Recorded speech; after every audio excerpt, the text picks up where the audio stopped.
Kia ora na malorelei, talofa lawa, nisem puli venaka, maloni, and a warm Pacific greetings to you all. So my job today is to be MC of this prestigious speech competition. My name is Kim Makanisi, and I am so proud and so honoured to be here to do this job today. All right, thank you. All right, so let's start off with our first speaker for today. He comes all the way from King's High School. Okay, and he is speaking Fijian and English. And yeah, let's bring him out. His name is Atu Naisa Maiono. Please, everyone, give us a round of applause for Atu. Woo! Ai au mbea, nai rangu o atu nei sa tinguleng me ono. Ai au volaka o mbola e na I toka o kiteni, mana matangali o lingau e na rusa o na waratau. E na yani anu o vikopia e na sana ko maduata. Ai au wasu e na I toka o na audandongo, matangali o na audandongo e na korovutia e na sana ko reo. As a Itoke, it is of paramount significance to introduce myself in my mother's tongue, the embodiment of my cultural identity. This deliberate choice holds implications as it serves as a fundamental cornerstone upon which I establish my position as I embark upon this journey of crafting this speech. Ladies and gentlemen, and fellow members of the Pasifika community, I stand before you today to emphasize the utmost importance of protecting our culture, for it is the very foundation of our identity. Our culture, with its rich traditions, customs, and values, has shaped us for generations, molding us into the resilient and vibrant community we are today. It is our duty, our responsibility, and our privilege to safeguard and to preserve this invaluable heritage. Our culture is the thread that connects us to our ancestors, the torch that illuminates our path, and the heartbeat that resonates within our souls. It encompasses our language, arts, dance, spirituality, and way of life, all which bear the imprints of our forefathers and carry the collective wisdom of our people. It is a tapestry woven with love, resilience, and an unbreakable bond between past, present, and future generations. Our culture serves as a bridge to the world, allowing us to share a unique heritage and forge connections with other communities. It is a testament to the diversity of our global family, showcasing the beauty of differences and the strength that lies in unity. By cherishing and protecting our culture, we honor the memory of those who came before us and the countless sacrifices they made to preserve our way of life. In protecting our culture, we ensure that our history remains alive, not confined to books, but pulsating through our daily lives. Our customs hold lessons of respect, harmony, and reverence for nature. They teach us the importance of community, kinship, and the intrinsic value of every individual. Our cultural traditions provide us with a sense of belonging, instill in us a strong work ethic, and fuel our aspirations to reach new heights while staying rooted in our values. However, we find ourselves at a critical juncture where external influences and the winds of change threaten to erode the very fabric of our culture. Modernization and globalization bring new opportunities, but they also pose challenges to our traditional values. It is essential that we stand firm, finding the delicate balance between progress and preservation. We must be guardians of our cultural heritage, passing it on to future generations as an inevitable legacy. Parents, teach us the language of our ancestors, enabling us to converse with our roots and understand the wisdom embedded in our ancient words. Immerse us in the creativity of our music, dance, and arts, cultivating us in a deep appreciation for the creativity that flows through our veins. Let us celebrate and uplift our culture. Let us support our artisans, craftsmen, and women who breathe life into traditional crafts, ensuring that their skills and knowledge are nurtured and passed on.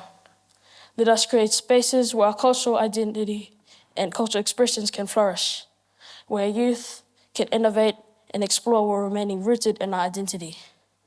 Let us embrace technology as a tool to promote our culture and using it to document and to share our stories. In conclusion, protecting our culture is not a luxury. It is our duty. It is the essence of who we are, the compass that guides us, and the legacy we leave behind for generations to come. Let us unite in our efforts standing as proud custodians of our Pasifika heritage. Together, we can build a future where our culture continues to thrive, inspire, and enrich. Rinaka wakaleu. Okay, so let's bring out our next speaker. She is from Queen's High School. Okay, and she is speaking in the Samoan language. Okay, and her name is Fern Iokopo. Okay, so everyone give it a round of applause for Fern.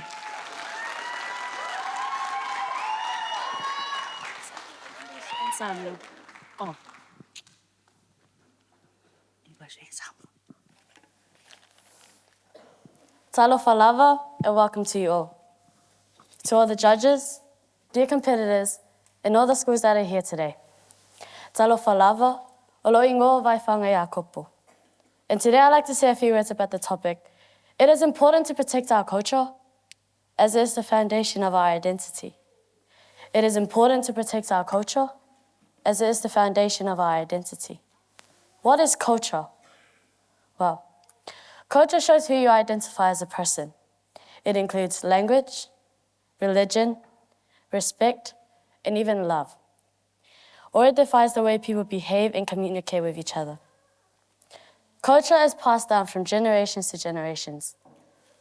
It is also a gift from God. Why is it so important for us Pasifika students to protect our culture? Well, as we all know, not many young Pacific students know how to speak in their own ngana. Why? Because we lived overseas for so long, we've adapted to the language, and now we speak it more often. We speak it so much that we tend to forget how to speak in our own language. Because language is a big part of culture. If you don't know your language, then you don't know your culture. Another thing, culture is a connection between people. So if we lose our culture, then we lose our connection. For example, parent-child relationship. Many young students like going out and doing their own things, instead of having a mafukanga with their ainga, their siblings, their church, or even their community. Because culture doesn't just show us a mafukanga with our ainga, but it also shows us love. So if we lose culture, we're also losing our relationship, and we're also losing our love. How do we, as Pacific students, protect our culture? There are many ways that we could do this. One, surrounding ourselves with other Pacific students. Surrounding ourselves with other Pacific students will help you feel more connected to home, especially if you hang around people that know how to speak in your own ngangana. Another way you could try is speaking it more at home. If you practice and practice at home, you never know. You might even become more fluent. Another way you could try is cooking traditional food. For example, when I first came here when I was 5, I felt disconnected from my culture. I felt like I wasn't a true Samoan moni. But when I started cooking more traditional food with my family, I felt more connected to Samoa. I felt more connected to my ainga, my culture, and my church, and even my community. Mā tua mā uso, whapea tō ngani. O le mafuanga le nā te tawai o nā tātou pui pui, la i a tātou anga nuu. Awa e whaali ai po o ai oi, ma le mea te sawai. That is why it is important to protect our culture, as it is the foundation of our identity. Whawhetai te le lava. All right, so what we've got next is we've got our next speaker from Waitaki Girls. Thank you, well done. Okay, and her name is Kika Tangifolau. So everyone, a round of applause for Kika.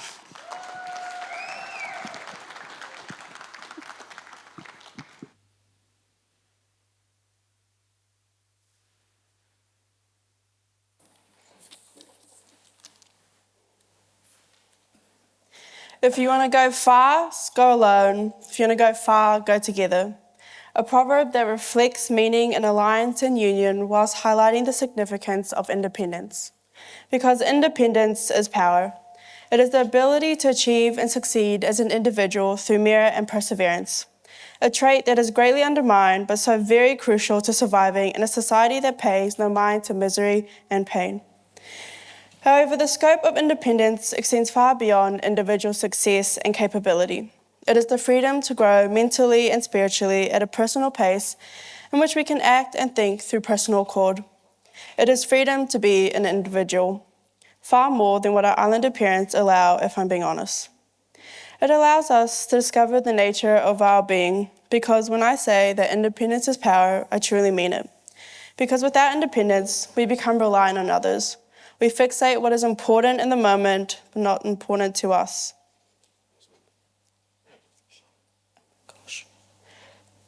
We are told to conform to society norms to fit in. It is a journey of solitude, but will come to be a rewarding companion in the darkest, most desperate moments. I advise you to be strong and firm in your capability and potential. Search and pursue all that makes you the person that you are, but in solitary, not isolation, but solitary. Because within that, you'll see that companionship is only acceptable when they are an addition, a blessing that no man or woman can offer you. However, it is to know that as crucial as independence is, we all need help sometimes. Because absolute independence is ignorant of progression, both in mind and soul. Independence itself can only take you so far. We all need a guiding light, a helping hand. Synonymous with togetherness and unity. Everything that my ancestors are and represent. But see, I, like many of you, descended from a line of voyagers, a community of people that accepted and employed guidance from the stars and wind to find a home to build civilizations, and which gave life to my ancestral home, Tonga. A place that connects my people to the root, a place that feels like peace and belonging, a nation that allows and encourages the loud and the proud, the JBL party speakers, the food and the culture. Ancestors created this haven to protect and provide for those who came before us and those who will come after us. And they did it as a community, a value so significant within Polynesian households, among many other things. See, as a Polynesian, we have this tendency to move in communities, almost like natural instinct. Whether it is through church or family, sports and cultural celebrations, we Polynesians are connected beyond biological ties. And it's important to recognize this because communities allow us to be firm in our identity. But more importantly, communities lift us up. It is a feeling that emanates when we gather. We influence each other, hype up each other, and celebrate each other, as I've seen during Polyfest, Athletics Day, and times of celebration. It is so very important to have that sense of belonging and peace in society that finds joy in war and hate. And as we seniors reach the final stretch of our adolescence years, knowing that there is a place for you somewhere in the world, whether it's within your church, community, family, or even friend group, it's sometimes all the motivation and reassurance you need to move ahead. Because from what I hear, it's downhill from here, but it doesn't have to be. In summary, independence can be both your savior and your foe. Know how to wield it for it will command growth and betterment and greatness. An asset that grows in value as adulthood will relentlessly prey on your downfall. And if anything, know and acknowledge that to get far as your dreams wander and the stars reach, you can only accomplish it through teamwork as a collective. Malo apito. Oh dear. Okay, all right. What we're going to do is we have Kika's little sister coming out. Little sister? Okay, and her name is Katia, and she goes to Waitaki Girls as well. So what I want you guys to do a warm round of applause for Katia Tangi Whalau.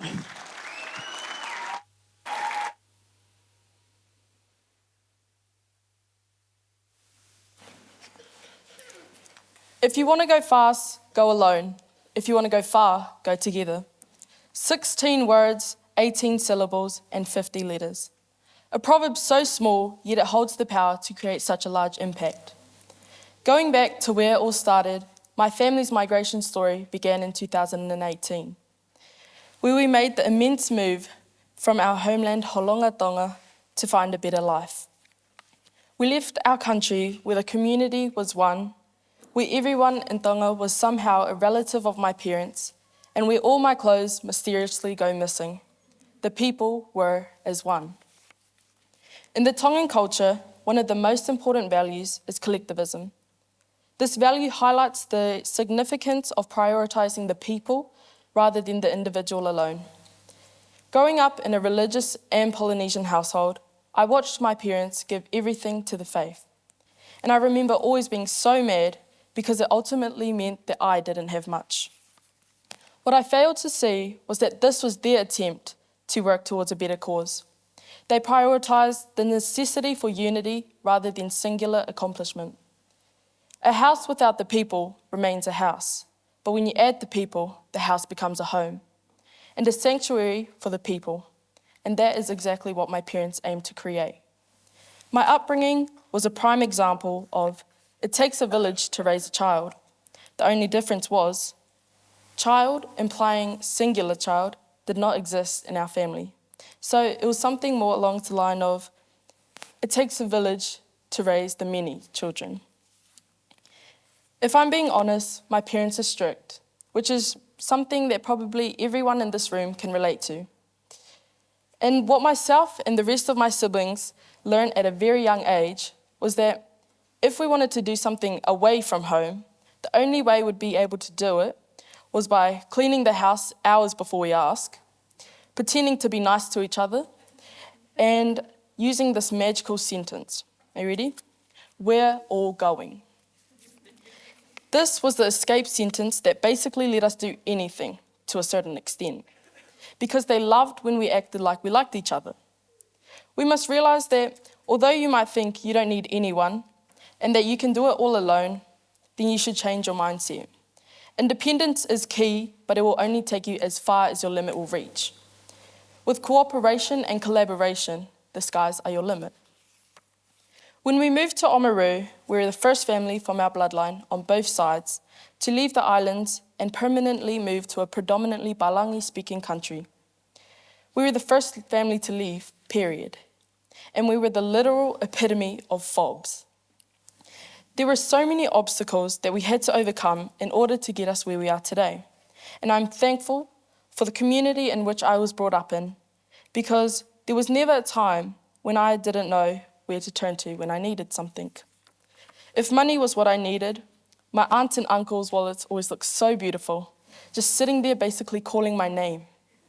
If I needed a ride, bless my mum, because she made me realise that I had 2 functional feet and that she wasn't dropping off no one anywhere. And so I walked. But the main point is that communities are where our youth should flourish, create bonds and develop a deep connection to the motherland. Without your communities, you'll feel isolated and your cultural identity fades. Alone, you strive for personal success for yourself. Together, we strive for overall success amongst all our people. Don't let haters keep you from doing your part for the community, because if you did, progress here in our community would be non-existent. It took the work of the village to create the person, and that person will change the people. I give all my accomplishments to the people that stood behind me in times of strife, because they made me who I am today. Every day of the week, I choose to go far together. Malawa pita, ko kuhinga o kakata tangwhala. Thank you. All right, have we got our next speakers? Yes, okay. So our next speaker is also from Waitaki Girls.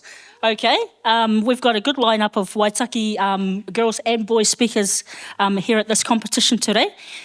So let's bring out Sia Nukulasi, okay, to speak, to do her speech. So big round of applause.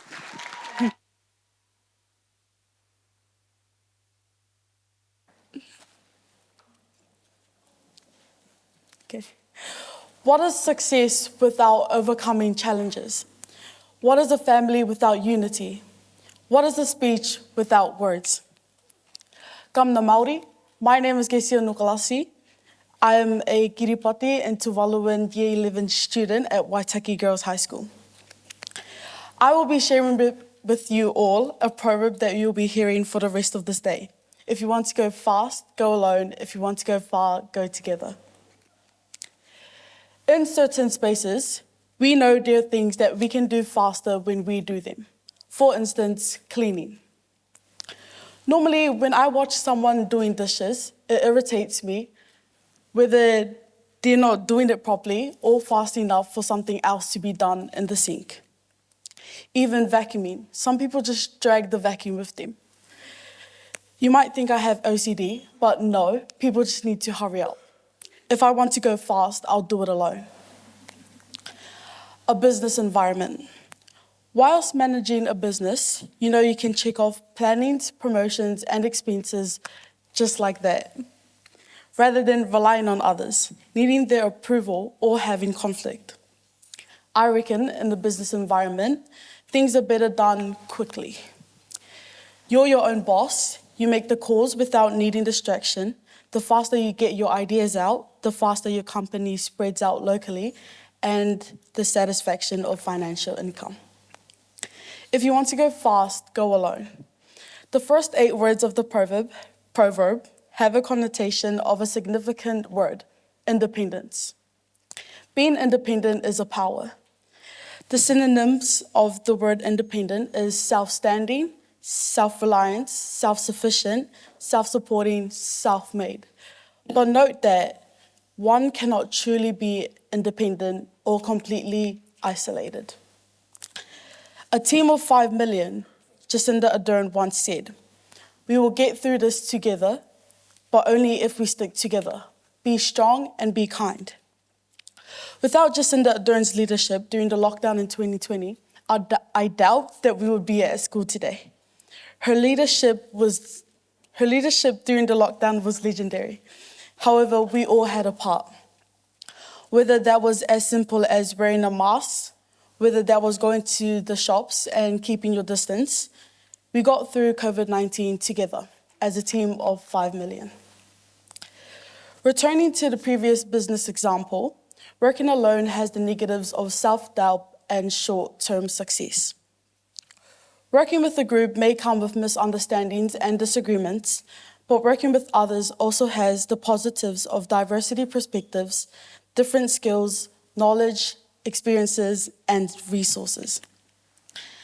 The strength and power from collaborative teamwork outcomes with long-term success. Not only would you have a strong presentation, but during the process, you'll have an equal share of the workload and the support of each other. If you want to go far, go together. Ecclesiastes chapter 4, verses 9 to 10. 2 are better than 1, because they have a good return for their labor.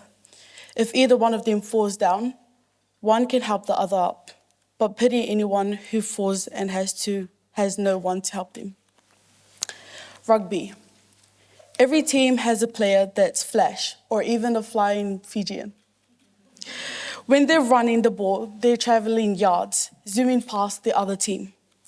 Back to reality, there's a probability that the flash will get tackled or bumped off the sideline by the fullback. The expectations of a decent rugby team is the consistency of keeping together and going together. To be able to reach that try line, to go far, the whole team needs to go together. Again, if you want to go far, go together. Technically, standing here, I've made it this far.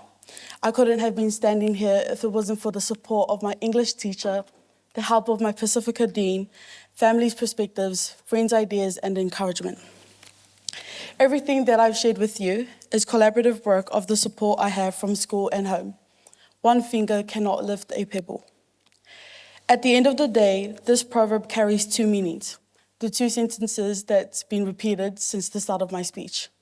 If you want to go fast, go alone, and if you want to go far, go together. Whilst writing the speech, this proverb meant nothing, something, and then everything. Unity is power. Independence is another power. But we hold that power. It's up to us which approach is best suited for our goals and circumstances. The fact that you are going fast doesn't mean you won't go far. And the fact that you want to go far doesn't mean you can't be fast. If you want to go fast, go alone. If you want to go far, go together. Thank you.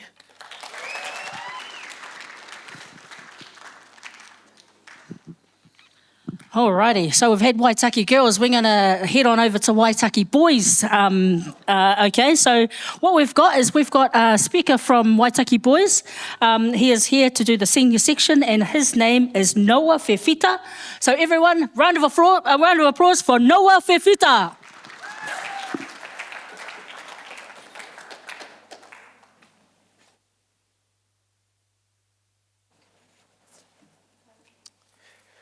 Right, you're probably going to be sick of hearing this sentence at the end of this, but if you want to go fast, go alone. And if you want to go far, go together.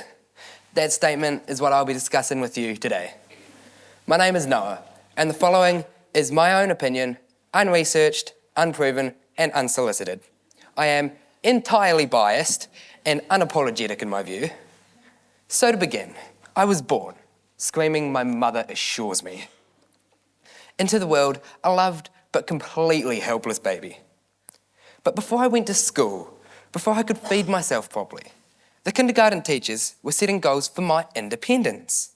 Hey? Everywhere we go, it's all me, I, self-awareness, self-identity, self-care, self-love. It's promoted everywhere, sometimes blatantly obvious, sometimes hidden and subtle, but it's always there. And yet never have there been higher rates of mental health disorders causing devastation across Western civilization. Could it be? Is it possible that there are links between the importance placed on going fast and alone and the growing epidemic of loathing, of self-loathing, self-doubt and self-harm? A quick look at studies indicates that Western culture may have strong links to mental health concerns. We are taught that our own well-being comes first, but this has not historically been the case, and it still isn't in many non-Western societies. My father grew up on a tiny island in Tonga, surrounded by large immediate and extended family. He was the eldest son and the first and only to come to New Zealand and graduate from university here. Fast and alone had nothing to do with his tale of success. His village raised him to work hard and aim high. His parents sacrificed, saved and worked to ensure this possibility was realised. Extended family in New Zealand continued his support network, and after decades of support, they went far with him and shared in his success. I went to that tiny island and spent time with that family this summer, and I can tell you now, there is no I, no me, no selfishness on this island. There is simply cooperation and patience, and the idea of going far together. In my life, I walk a fine line between the way my father was raised and his expectations that we will have similar ideas about how to do life, and the Western culture of my day-to-day experience. My mother's mother, Ruth, is my third parent. She met me within hours of my arrival and has been with me ever since. She is a crucial part of mine and my brother's village. When both my parents had to go back to work, she stepped in to look after me, teach me, even share the world with me. She even travelled to the inhospitable and dark experience of a year in Kuwait to ensure that our village stayed strong. Now, Ruth has Alzheimer's, and as part of our village, she now lives with us. Going far together has worked for all of us in our family. When I think of famous examples of those who have most likely lived by the mantra of fast and alone, I think of Donald Trump and Vladimir Putin. We all know these men, and most people would have very little respect for the way that they do life. Ambitious and independent, they are simply narcissists. These two men demonstrate extreme versions of going fast and alone. If their "I'm the most important" doctrine is not adhered to, then you can say goodbye to your job and, depending where you live, your life. Civilizations that have thrived are most likely to be identified as going far together, and communities that still do so are connected and care for those around them. So, who wants to go fast and alone? Humans aren't designed to go alone, fast or not. We're not born like animals who stand up and feed themselves virtually on arrival. We're dependent on others in so many ways throughout our lives. Yes, We can thrive as independent people who race ahead with our ideas. But does the real reward and happiness come from being surrounded by family and friends, collaborating with our peers, achieving things that could not have been achieved had we gone fast and alone? When we get old, do we not want to look back on the journeys we've travelled together, the successes we've achieved, and celebrate the successes of our people? I know I would rather travel through life with my village, no matter what it looks like and how long it takes. Thank you. Okay, so our next speaker we have, she is from Queen's High School. Who's from Queen's? Okay, so we've got Lani Luawhetu from Queen's High School.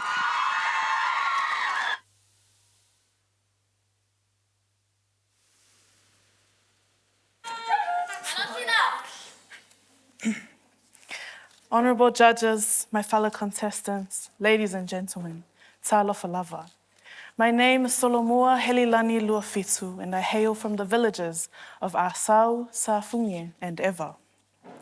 As I stand here before you all today, I encourage you, whether you are full Samoan, half Samoan, quarter Samoan, or if you even have just a drop of Samoan flowing within you, you are ours. I belong to you, you belong to me. We claim you just as much as you claim us. So stand tall and be proud of who you are. I was born in Motuotua Hospital in the capital of Samoa, Apia. Months after I was born, my parents made the brave decision to move to New Zealand for the sole purpose and a promise of a better future, a stable future. With no earlier memories of living in Samoa, this foreign country was the place that I called home, and I no longer considered Samoa as a part of me. Growing up in Dunedin, my parents would always speak to me about the importance of education, which included learning and mastering the English language. The desperation they had in making sure that my siblings had a stable future influenced them into encouraging us to learn only the English language.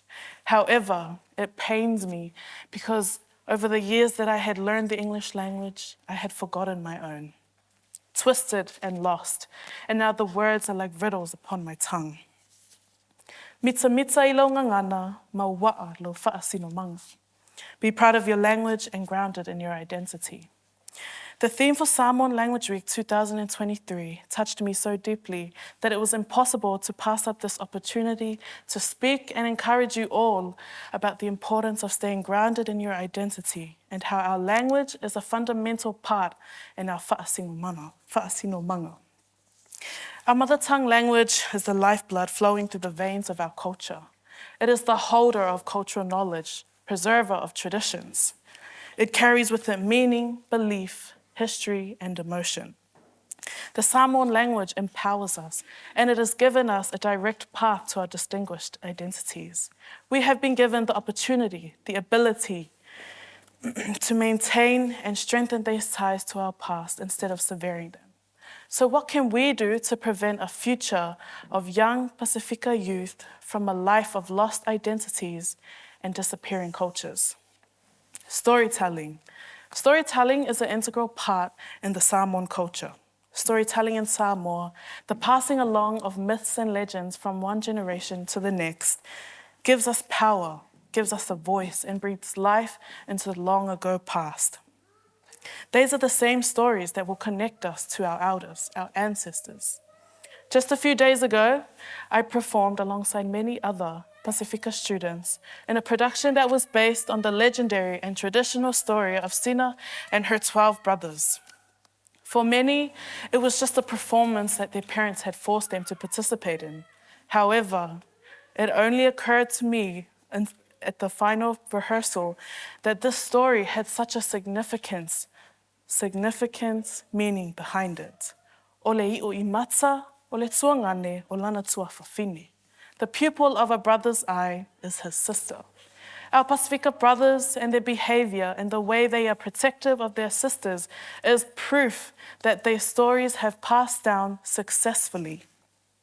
Even if you don't realize it, oral tradition has taken place within us. It is rooted in our identity, whether you speak the language or not.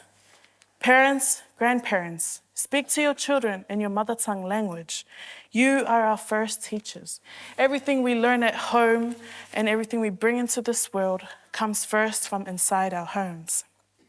Proverbs chapter 6, verse 22 says, "When you walk, they will guide you. When you sleep, they will watch over you. When you are awake, they will speak to you. For this command is a lamp, this teaching is a lamp, this teaching is a light, and correction and instruction are the way to live." The Bible says it itself, correction and instruction. Parents, correct us when we mispronounce a word. Instruct us and teach us the values of a Tamaita'i Samoa. Our language is what makes us us. It is who I am, it is who you are, it is who we are. Mita mita I launga ngana, be proud of your language. We are so fortunate to be able to have such beautiful flowing words upon our tongues. Your parents, your friends may laugh at you when you mispronounce a word, but deep down, they are warmed. Their hearts are warmed because they are witnessing our Pasifika generation learning our culture and keeping it alive. Mauwa'alau fa'asinomanga, grounded in your identity. If you're not able to speak, then dance, sing, tell the story of Sina and her brothers. These are all part of our identity. It is what makes us us. Samoa claims us. Samoa is relying on us. Samoa is relying on us to carry this legacy. Let us save our culture before we lose it. Toi fu. Okay, so we're going to kick it back to Waitaki boys. Okay, we've got Viliami Ala here, and he's going to be doing the senior section. So everyone, round of applause for Viliami Ala.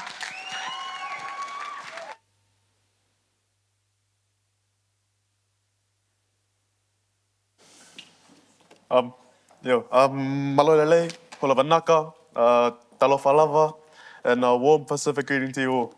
Ko kingoka Viliami Ala, o ko Tahono, and I came here from Waitaki Boys here today to share to you guys my thoughts on the African proverb that goes as such. If you want to go fast, go alone, but if you want to go far, go together.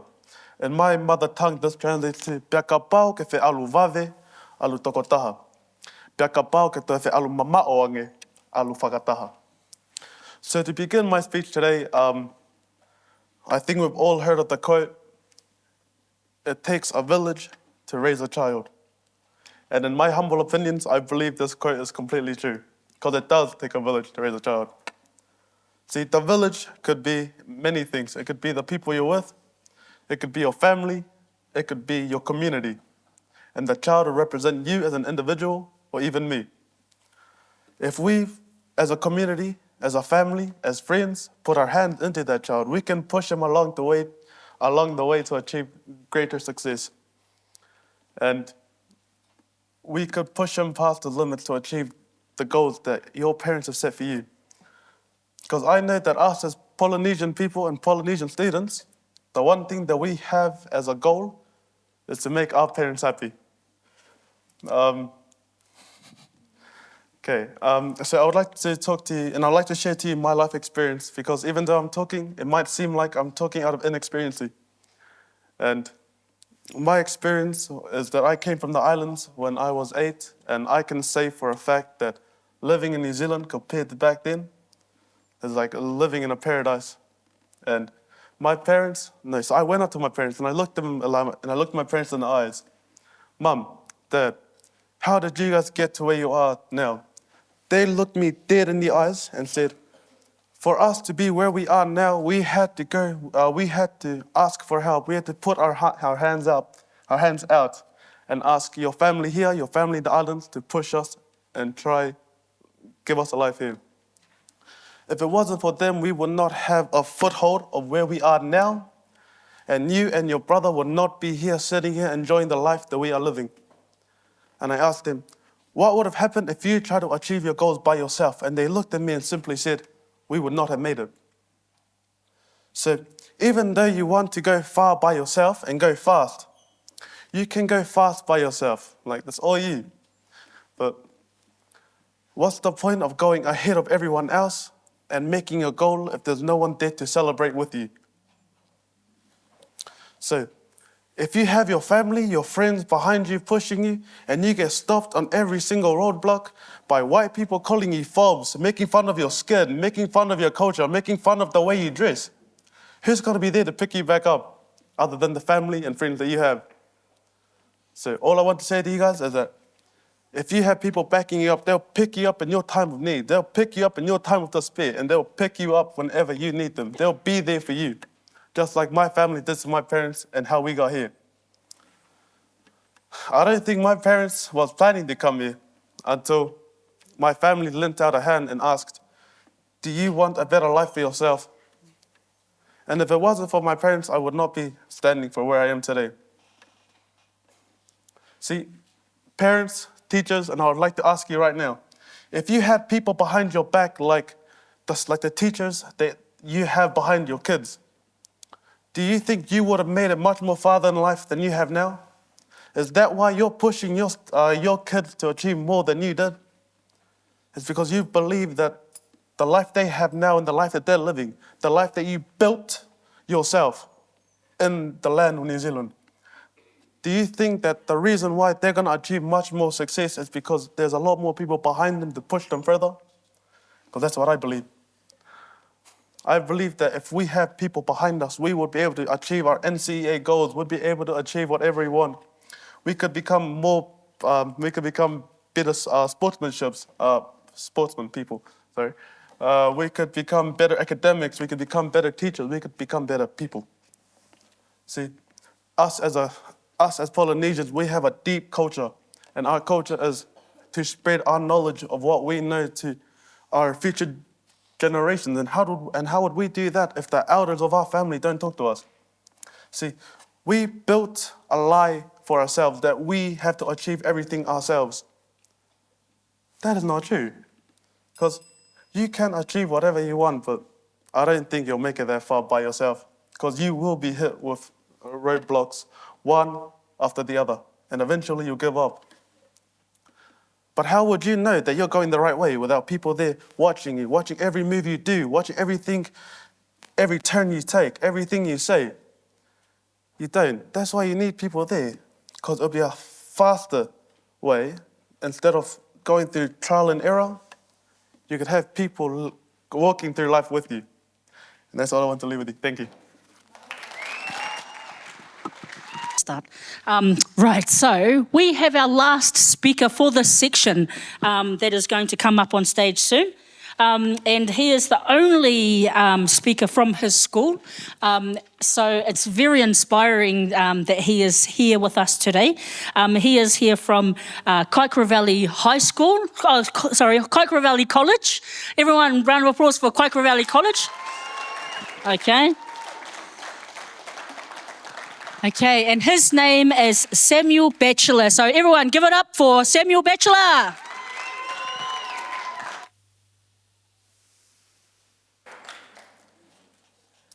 Talofa lava and warm Pacific greetings to you all. My name is Samuel Batchelor. I'm the Pasifika student leader at Kaikoura Valley College for 2023.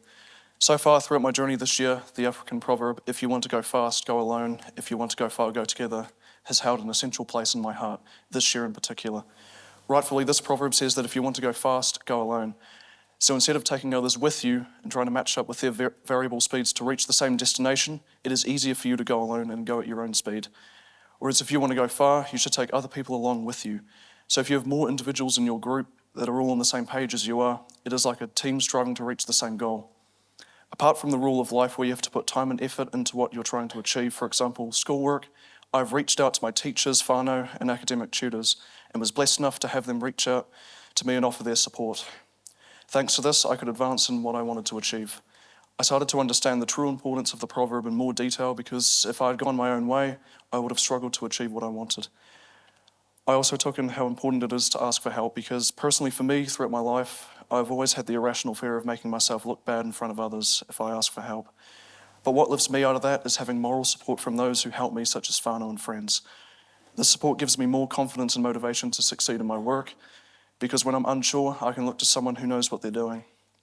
Thus, I can get further ahead in reaching my goals, as well as developing strong relationships with the people who help me, which is why having support, such as whānau and friends, is very important.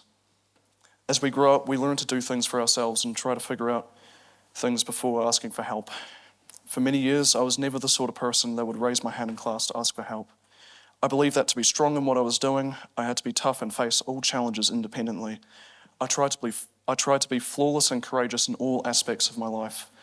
I felt proud when I had achieved my goals without asking for help. Although I accomplished a lot, I had to pay a high price for that success. For example, I spent countless hours preparing, stressing whether it would all work out, and constantly fixating and scrolling through the internet to see if my actions were correct. All of this anxiety led to physical and mental exhaustion. I started to build up a lot of personal doubt about what I was doing, whether it was right or not. Over time, I eventually realized that asking for help was my only option to survive and go further ahead in what I was doing. I ultimately had to accept my defeat in trying to conquer the world alone. It was time for me to find strength in my vulnerability and seek help from my family, friends, and teachers. It was tough, but I'm grateful because learning to ask for help has helped me on so many levels and has brought me to where I am today. But that's not to say that there are still those moments where I think about how other people will respond when I ask for help, in fear that I'll make myself look stupid. But what motivated me to overcome this to a greater extent was a sentence from an inspirational speech I heard last Thursday from a police officer who said, "Don't let other people tell you differently about what you want to achieve." That sentence has taught me that the type of people that try to tell others what they can and cannot do seem to speak more than they listen. And by telling others differently and abiding by their own rules, they also prove that they don't want to learn and grow as people. I've also learned not to get held back by these people because they only care about their self-image and want to dampen your success by gaslighting you. In this situation, it isn't you embarrassing yourself, it is them embarrassing themselves by trying to embarrass you, which means they will eventually fail as people by creating consequences for themselves by simply not listening to others who want to see them succeed. In the end, once we reach our goals, it's all about practice. I've repeatedly heard the phrase, "practice makes perfect." It means that if there is something in our lives that we seek to improve, we have to practice doing it. No one starts out perfect, especially if we've spent ages fearing rejection when seeking help or making assumptions before asking someone. We have to let down those walls and become a little more vulnerable and venture further ahead together. Self-exposure is the key to you becoming a more confident and happier person. So allow yourself to reach out and ask for help. When we ask for support, we put ourselves out there. Being vulnerable allows us to connect with others, and we must embrace that. But many of us are afraid to do so because vulnerability carries a sense of risk and uncertainty. Tackling those risks and uncertainties proves that to share your weakness, it is by making yourself vulnerable. And by making yourself vulnerable, you show your strength. To finish, I will repeat the proverb, if you want to go fast, go alone. If you want to go far, go together. Whawhatai lova, and have a wonderful day. Jokes. Okay, so we have a speaker who, she is from Queen's High School. Is anyone from Queen's here? Yep. Okay. Thank you, Queens. Okay, so let's bring her on out. We have Tiana Elisara.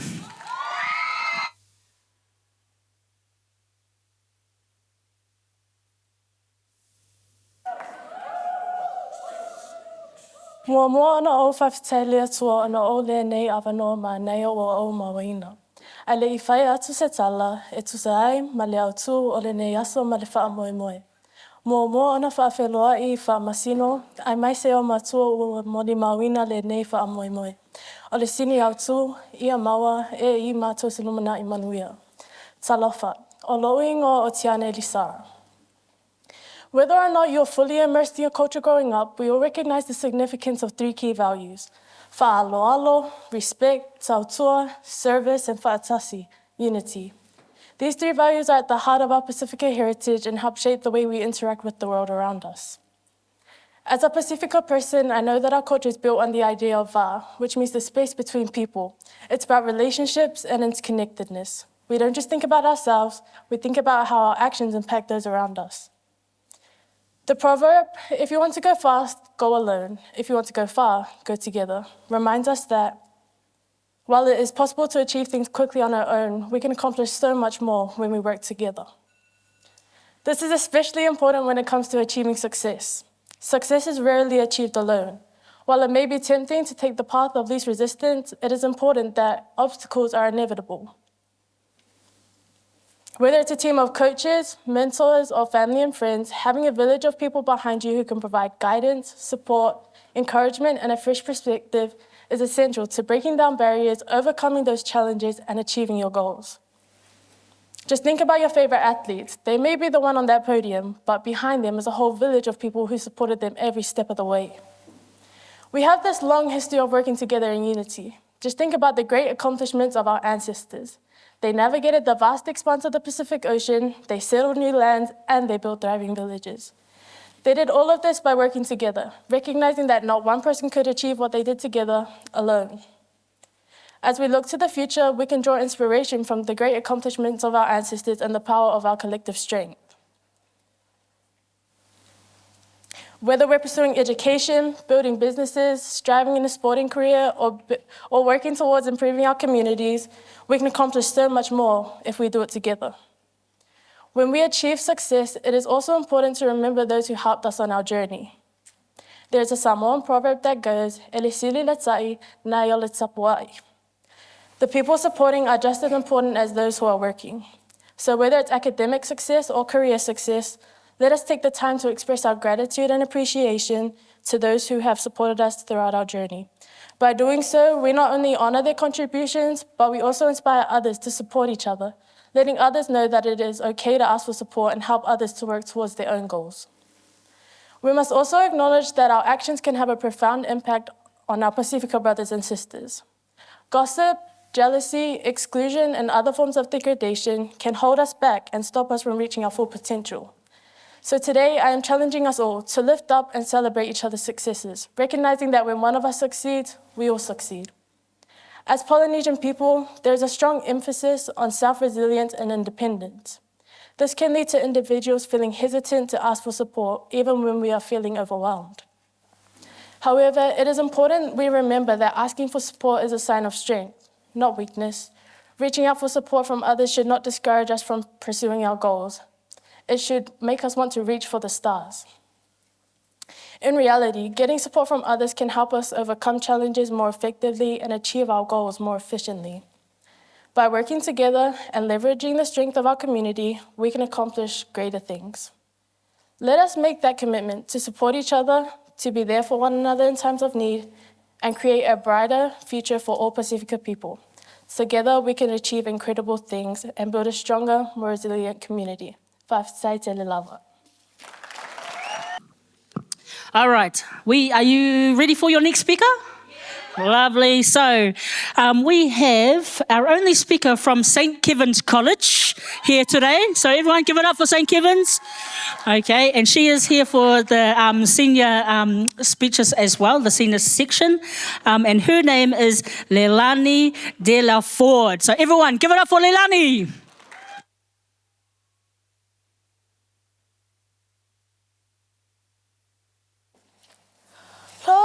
Matai tamai le langi, tutumaya le moli matangi, whaapupula mai le ala, ia tuai imanu le nei wholaunga.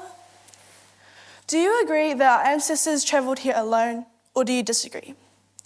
For I believe that they travelled here together. The chorus I just sang communicates that our journey is guided within each other. Not at one point did it say it was done alone. Not at one point did our ancestors go alone or by themselves to make a future. They knew if they were going to make a sustainable future for their offspring, it had to be made together, not alone. Nisambulu vanaka. Ko uluni vanua te maunga, ko udiwai te awa. Ko ramaramo te waka, ko sualevo toko iwi. Ko burawa katuranga te marae, no viti ahau. Ko mere toko mama, ko Nigel toko papa. Ko Leilani toko ingoa. No reira, tēnā koutou, tēnā koutou, tēnā koutou katoa. When you guys go to the supermarket, do you find yourself as a fast shopper or a person that's really slow and wants to get everything on the list? Raise your hand if you're a fast shopper. Straight in, straight out, got the bears, let's go? Raise your hand if you're a really, really slow shopper, likes to read everything. Yep. Though life is a whole different concept. Do you think yourself as someone who just wants to rush things and hurry things up? Or do you want to slow things down and take your time? Society nowadays is all about going together. But do you really want that? Or do you just want to keep on going faster and faster, progressing and evolving? Pasifika teens are bombarded with people such as teachers, parents, friends, encouraging them to speed up so they can go far in life. Though those people mean well, it's not going to encourage them. It's going to pressure them. We as teenagers have so much pressure on us. And it seems like we have to make a whole life course at a cold, lonely desk. Our ancestors did not want this. Do you really think they wanted us to feel alone in our decisions? Or do you think they wanted us to work as a whānau, to work as a group? To succeed, we must unite. Not make enemies, but to make friends and to collaborate. Because unity is a tool. And it will get yourself places and everyone else to their aspired futures. Us Pasifika have adapted to new things, new areas, new surroundings, new technology. All we want and need is to succeed. The only strong method is to encourage the tamariki of today, to unite, because it creates such a big impact on today's society. Not only will it make the underrated teens the new leaders of tomorrow, but it will make them wealthy in love, and they will know that they are making their ancestors proud. Now reconsider. Are you a person that wants to keep on going fast? Or are you now a person who wants society to unite as one? Vinaka. Thank you. All right, so we have another girl from Queens coming out. Okay, and her name is Millie Tudrell. Okay, and she's going to come out and she's going to inspire us. Okay, give it up for Millie.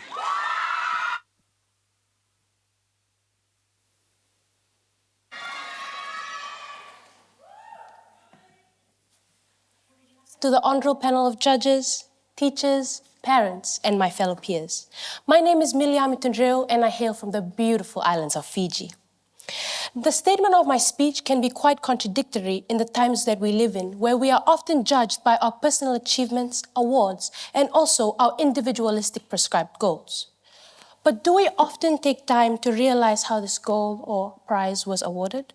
Well, personally, I don't often think about how I managed to get awarded these prizes and achieve the goals I have achieved. I know that my efforts were not only my own, but were definitely by many. It takes a village to raise a child. I vividly remember being raised by my grandmothers, grandfathers, aunties, and uncles.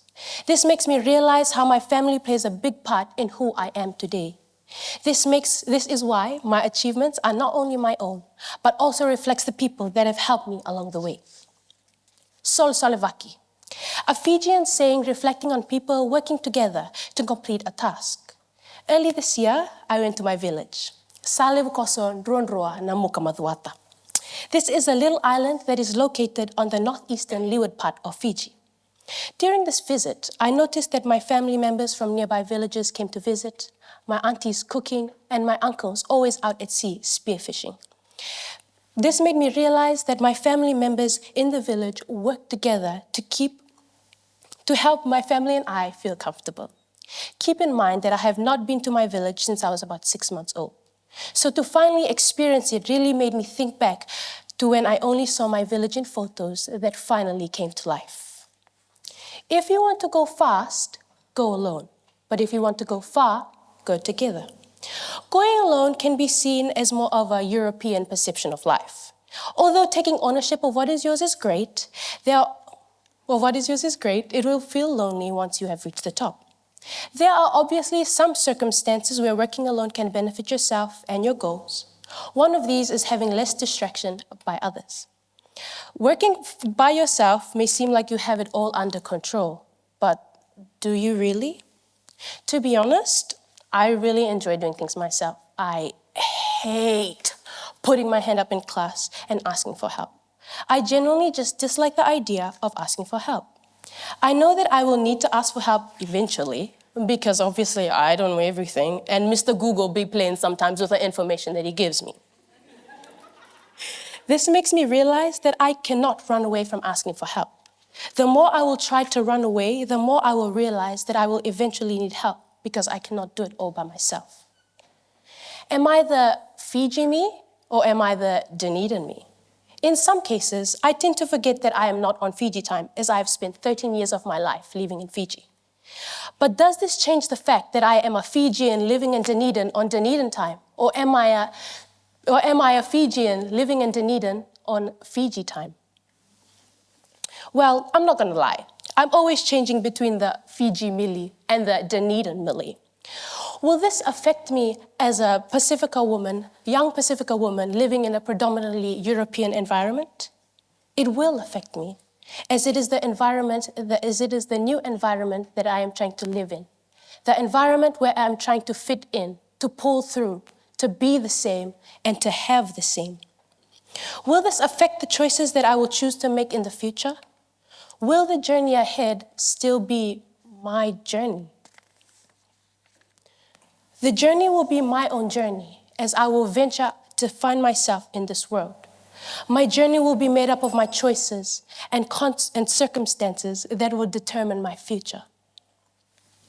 So is it necessarily my journey, or is it our journey? But who will affect the decisions that I will make later in life?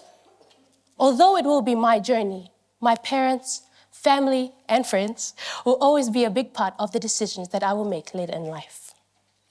Working alone or on your own, you have the luxury of not having to wait for anyone or needing anyone's approval for anything.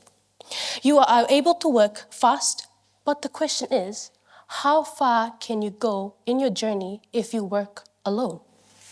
Working together can ensure that you have others to let you know when you are going wrong, to lift you up when you fall, to encourage you when you are in despair, and to carry you when you are worn out. Although it will be your journey or my journey, it will always be our journey. Vinaka Vakaliv. Our next speaker. Is everyone all right now? Choppy, you good? Cool. Okay, alrighty. Let's carry on with our next speaker. This is our last speaker of the senior section. Okay, so let's get her on out here. She is from Otago Girls High School. Thank you. Woo, okay, and her name is Tania Moyono. Moyono? Lovely. Come on out. Give it up for Tania.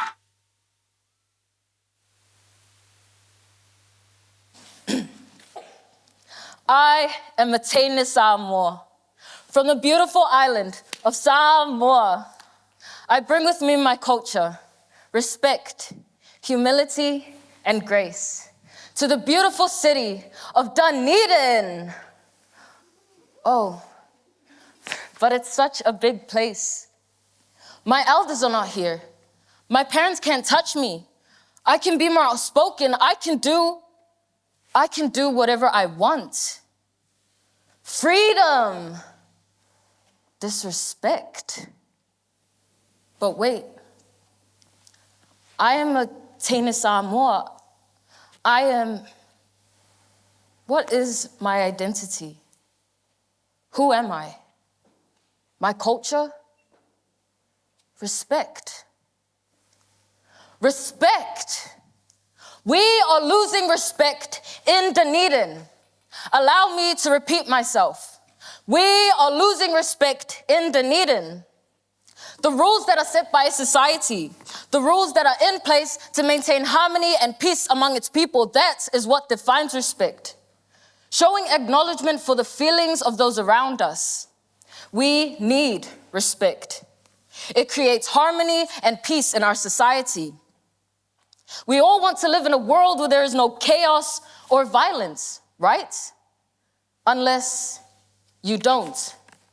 Then let me explain 3 factors I have identified in schools that require respect to maintain harmony and peace. First of all, we need respect in school because it's a multicultural place.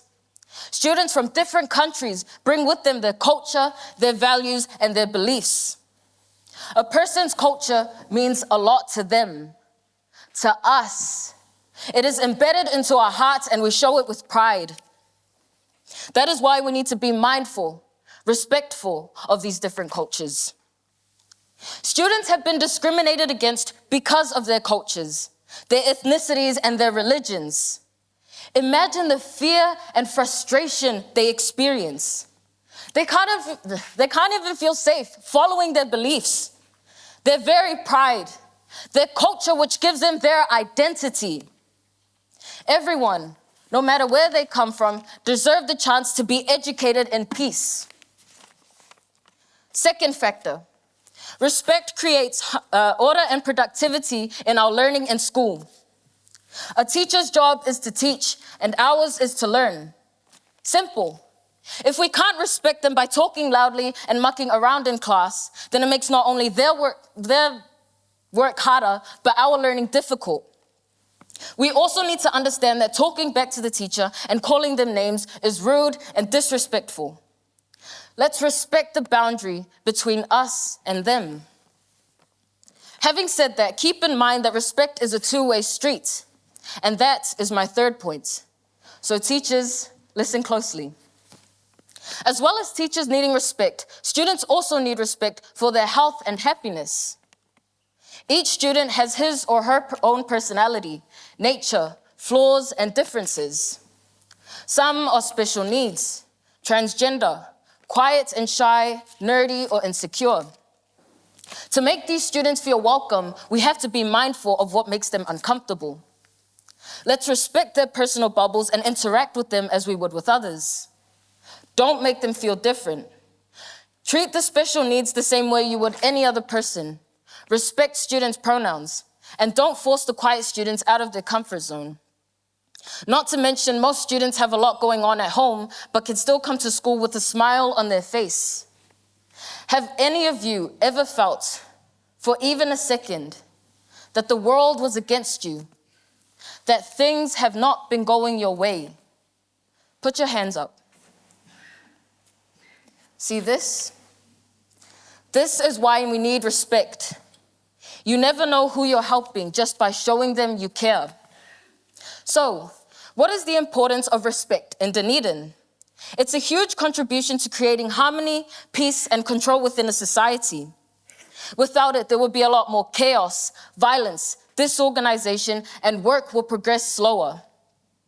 The 3 factors which I have identified in school that require respect to maintain harmony and peace are multiculturalism, education productivity, and the health of students. If we can respect all 3 of these factors, then I believe that harmony and peace in school is achievable. The people around us gain a sense of comfort and confidence being who they are, and the school's education system can proceed without disruptions. If you want to show respect to others but don't know when you're overstepping the boundaries, then remind yourself of this Bible saying, "Do unto others as you would have them do unto you." I found it, my identity. I am a Taina Samoa. Chahoo!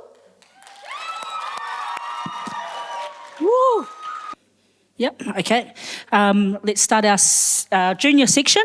We have a lovely girl at the back from Queen's High School. Oh, yay, Queens! Okay, and her name is Tema Tundreu as well, so young sister of Millie. Give it up for Tema.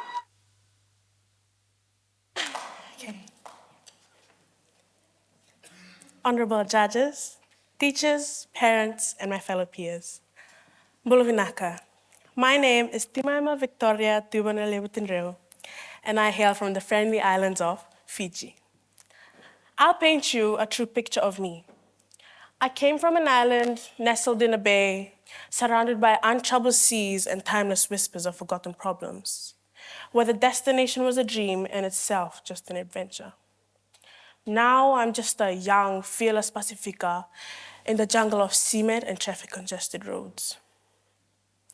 My bird is the mbidi, now made extinct by a biological control. My tree is the mbau, now overused because we forgot our traditional values. My fish is called the revo, now overfished because of money. My traditional title is Namuknanganga, which translates to fearless peoples and whose traditions and history have been long lost and only reminded in traditional speeches. My traditional role is Tranganyavusa. I'm a princess in my village, yet I'm forced to learn what's foreign so that one day I'll be able to give back to my community. I'm a Fijian. My struggles to come to New Zealand may be different to yours, but we may all be leading into the same direction in the future. It is important to protect our culture as it is the foundation of our identity. It is important to protect our culture as it is the foundation of our identity. I think that statement would be very relatable to the Pasifika generation. Finding where you fit in, finding your people, and finding your crowd.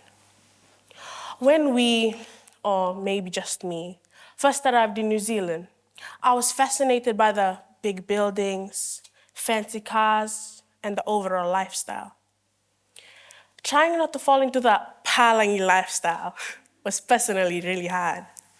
I moved here at such a young age and was constantly trying to fit in. My accent, how I presented myself, and how I spoke to others. I think the school system has taken a really big toll on not only me, but my fellow Pasifika peers. Speaking English for 8 hours, coming home and spending roughly 5 hours with your family, embracing your language and culture. On repeat, every day, every week. I think we should all be taking some time to learn and practice our culture and language. Not only will it help you, your kids, but also the future generation. We are the future generation, and our job is to keep our traditions, culture, and language alive. Dunaka Wakalev. Great. Okay, right. So let's bring our next speaker out on stage. He is from the mighty Waitaki Boys High School. Oh, yeah. Okay. And his name is Bruce Kolfana. Okay, so everyone let's give it up for Bruce.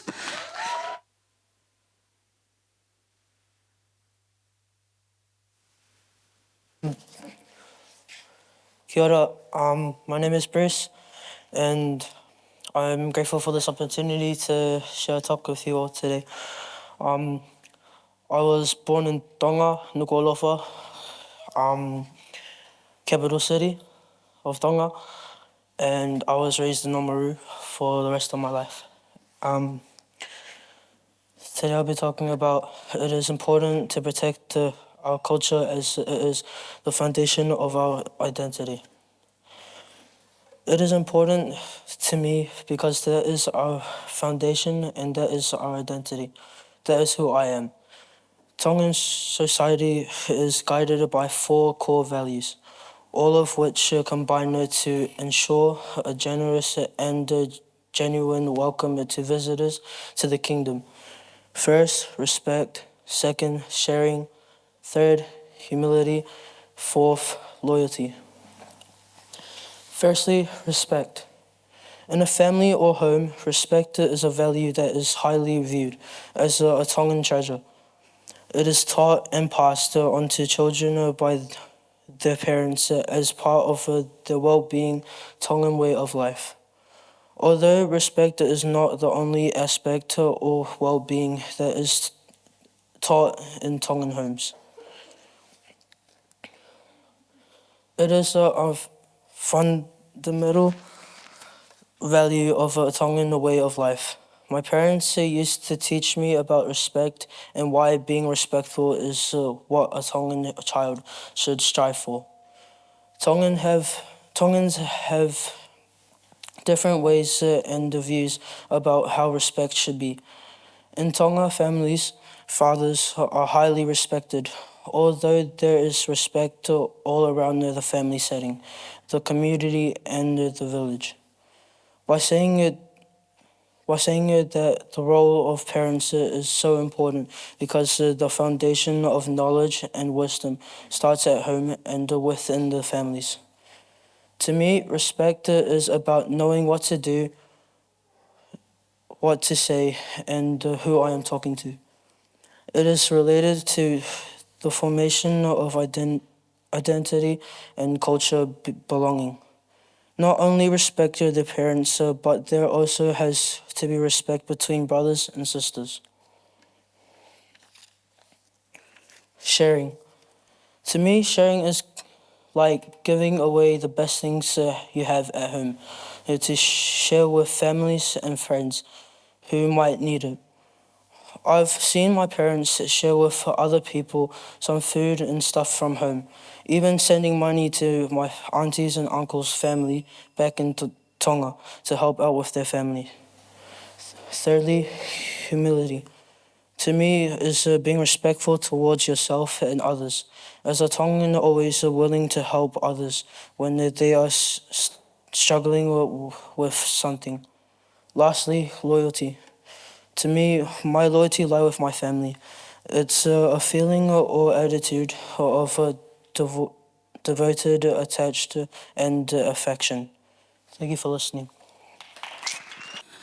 Alrighty, we have our first and last, well, actually we've got our, this is our second one from King's High School coming out. Okay. And his name is Ryan Nafatali. Okay, so come on out, everyone, give it up for Ryan Nafatali.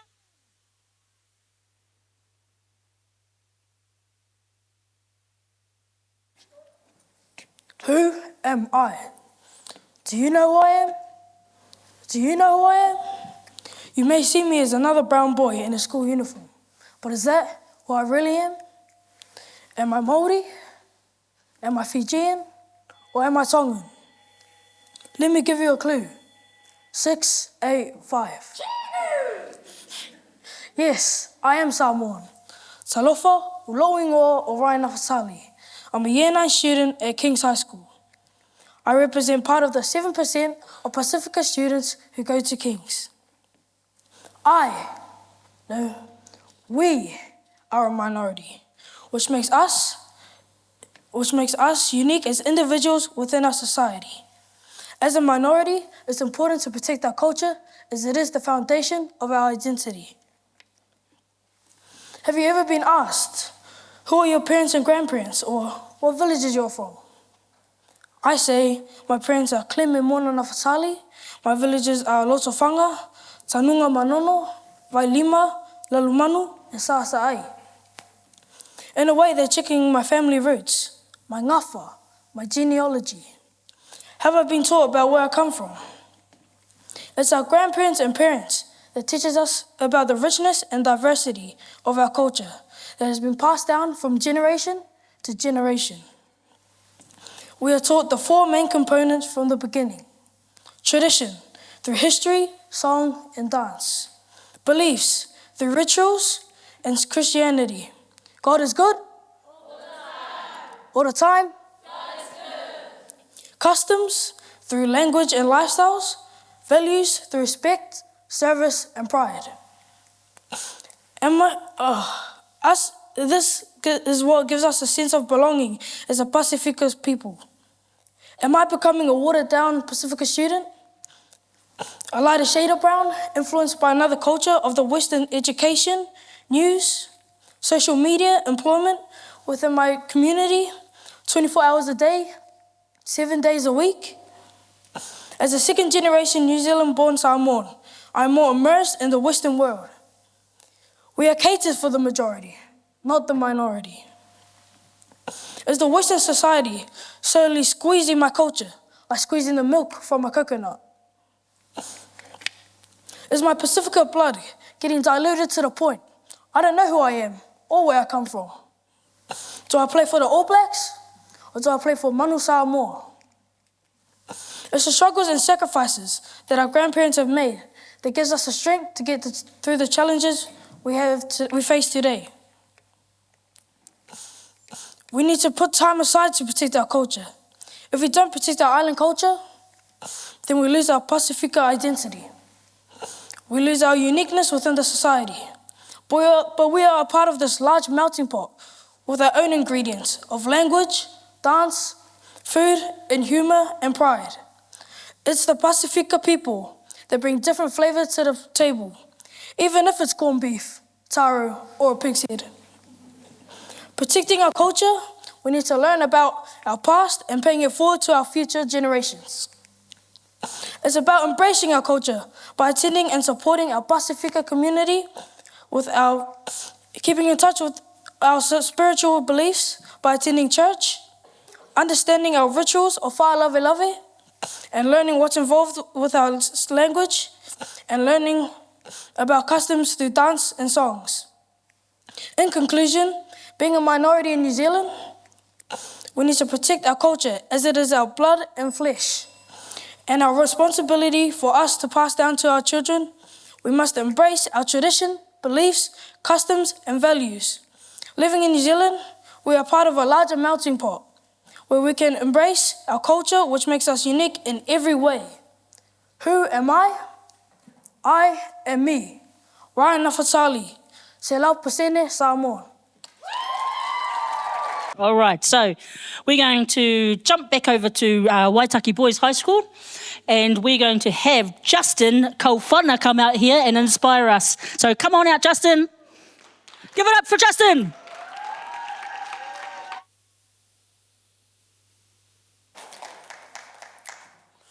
Malolelei, fellow people and distinguished guests. It is an honour to address you today. And before I start, I want to introduce myself. My name is Justin Kaufana, and I am a Year 10 from Waitaki Boys High School. I stand before you today to discuss one of the most significant topics in society today, which is the importance of culture as it identifies our identity. Last week, I was scrolling through TikTok, and I came across a video of this young teenager saying something along the line of, "I can't marry a Palangi because I don't know how to explain the tons of me and tapa passing back and forth during the wedding receptions." After a few seconds of pondering, I laughed and even asked myself the same question, reflecting and imagining if I was the one being asked the question by someone that are foreign to Pacific Island culture. It almost sounded funny to me, but growing up in a Polynesian home, this is the very essence and responsibility of Pasifika families and people. According to my parents, as they explained to me, the Pacific culture is a rich and diverse tapestry of beliefs, customs, and traditions that have been passed down from generation to generation. It is an integral part of who we are as Pasifika people, and it plays a vital role in shaping our individual and collective identities. One famous culture icon that comes to mind is the late John Alomu. He was a New Zealand rugby union player of Tongan descent who used his cultural identity and his talent on the field to inspire and empower others. Lomu was a symbol of pride for Pasifika people around the world, and he used his platform to advocate for the recognition of Pasifika culture and his contributions to society. Another cultural icon is Ian Tongi. He is a Tongan, half Samoan descent singer that just won American Idol, who has used his cultural identity and his voice to captivate audience around the world. Ian's performance have been a celebration of his Pacific heritage, and he has used his success to inspire and mentor young Pacific artists. Closer to home, we have our very own cultural icons who have made a significant impact. Take, for instance, the late Dr. Teresa Te Aiwa. She is a Kiribati academic and poet who used her cultural identity and her work to challenge colonialism and advocate for Pasifika rights. Te Aiwa's writings and activism were inspired by her love for her culture and a desire to see it recognized and respected. In conclusion, Pasifika culture identity is a significant part of who we are as Pasifika people, and this should be embraced and celebrated. It is through our cultural identity that we can connect with others, learn from different perspectives, and make a positive impact in our lives, in our communities. Whether it is through sports, music, or academia, we can use our Pacific culture identity to inspire and empower others, just like John Alomu, Ian Tongi, and Dr. Teresa Te Aiwa did. So let us embrace our Pacific culture identity and use it to create a better world for ourselves and for future generations. For whetai te lava, ma loa pito, e no wharahi atu. All right, are we ready for the next speaker? Yes, awesome. Okay, so this speaker comes again from the Waitaki Boys High School, and his name is Lino Kaufana. So everyone, give it up for Lino. Lino. No, sorry.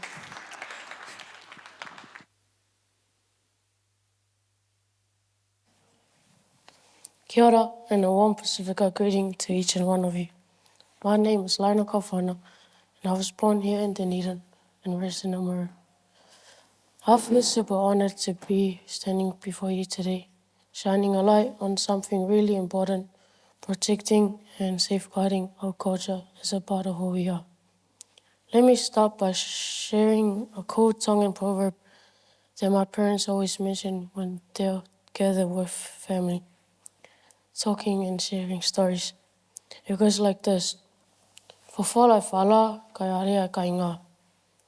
In simple terms, it means roll out the mat so the family can chat.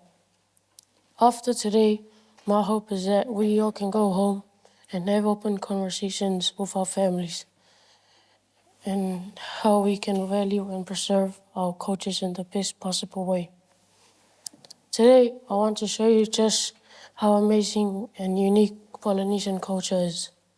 When I sat down with my mom to write this speech, I honestly didn't get what culture really meant. But my mom explained it in a way that blew my mind. She said to think about the awesome differences between growing up in a Polynesian family versus a Palangi family. Suddenly, my brain was buzzing with questions, and I started to see just how amazing our culture was. One thing that completely amazes me is the generosity and love shown by Polynesian people. I've heard incredible stories from my parents about families and relatives giving up their land, houses, and even cars just to help others because of their strong family bonds. Growing up around this kind of love and care, it became normal for me to see people sharing gifts and food as acts of love and hospitality. Polynesian family also have strong community values that shape our identity as Pacific Islanders. One core value we hold dear is reciprocity, or tauhiwa, embraces the importance of respect, hospitality, and the interconnectedness of individuals. These create tight-knit communities where everyone supports and cares for each other, ensuring the well-being of the whole group. And hey, did you all witness the incredible moment when Ian Tongi became the first American Idol?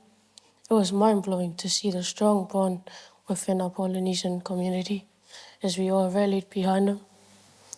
That's what resilience and adaptability look like throughout our Polynesian history. There are so many things that make us Pacific Islanders special and different, but instead of listing them all, let's take this opportunity to discuss the actions we can take to protect and we're not only fostering cultural diversity and inclusion, but also making a world more a vibrant place to be. So let's stand together and recognize the incredible importance of preserving Polynesian culture. Let's actively support efforts to protect and celebrate our identity to future generations. O whalahi atu, thank you. Let's get on to our last speaker of the day. She is from St. Hilda's Collegiate. Okay, so everyone give it up for St. Hilda's. Thank you. Okay, and her name is Abigail Matthews. Everyone give it up for Abigail.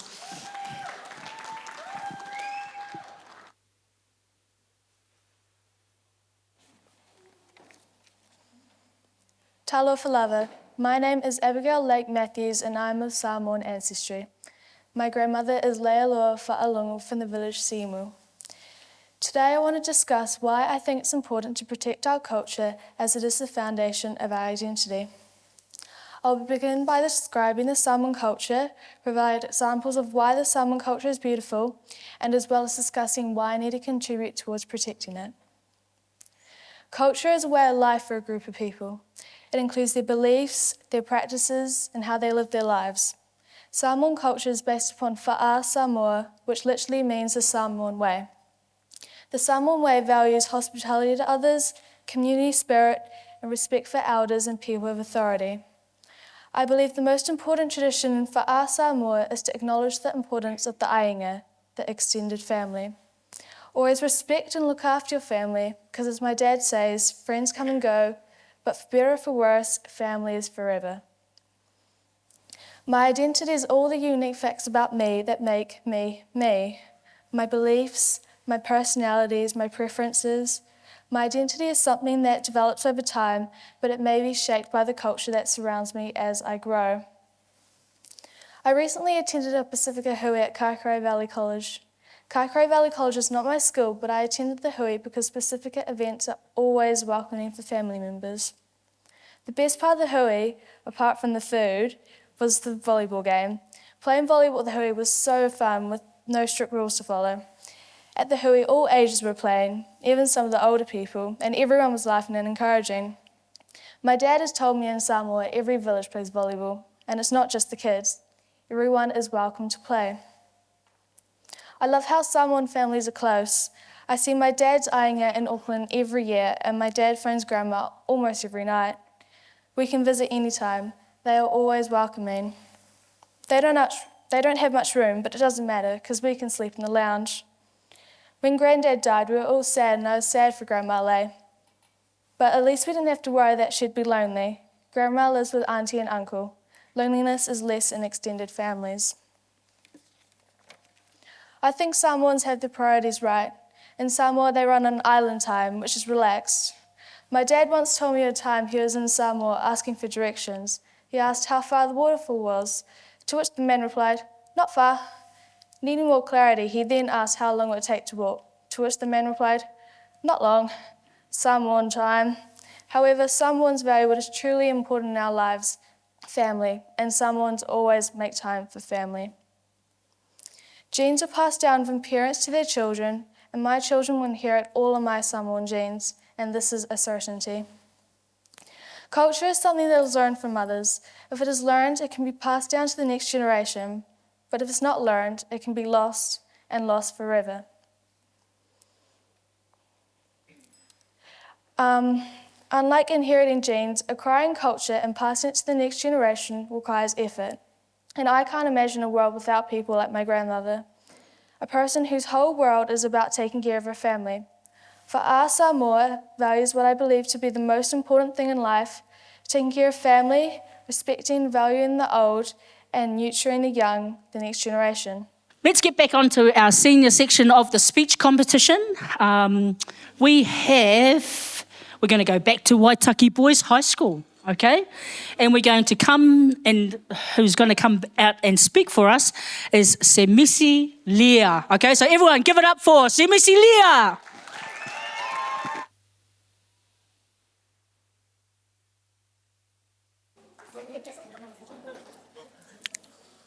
Whakatapu ke o tua o gunea whio ho tau lotolotonga.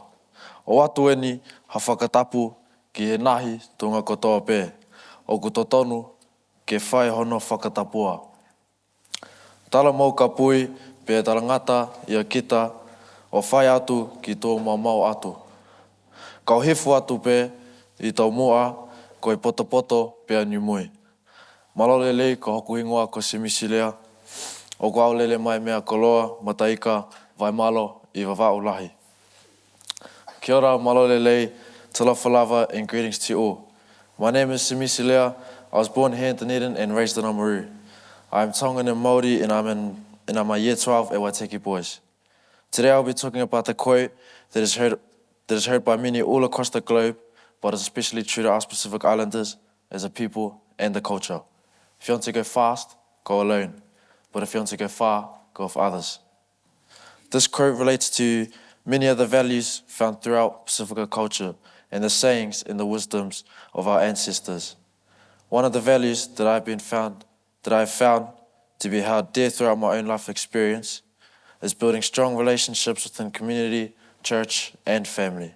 It is through these relationships that we find strength in numbers, learn from the knowledge and experience of others, and are able to keep our waka afloat for our journey. Just as the whānau is a strong shell comprised of many sections that hold strong together, or like how pillars and structures of wood hold strong as one to build a whale, so that we are part of different relationships that are comprised of others in our Pasifika community, holding us all strong together. When I consider my place in the world, one of the most important identities is being a Pasifika and Māori student. Throughout my time at Waitaki Boys, I've been supported the whole way through, whether it's teachers pushing me to achieve academically or coaches supporting me to become the best that I can be.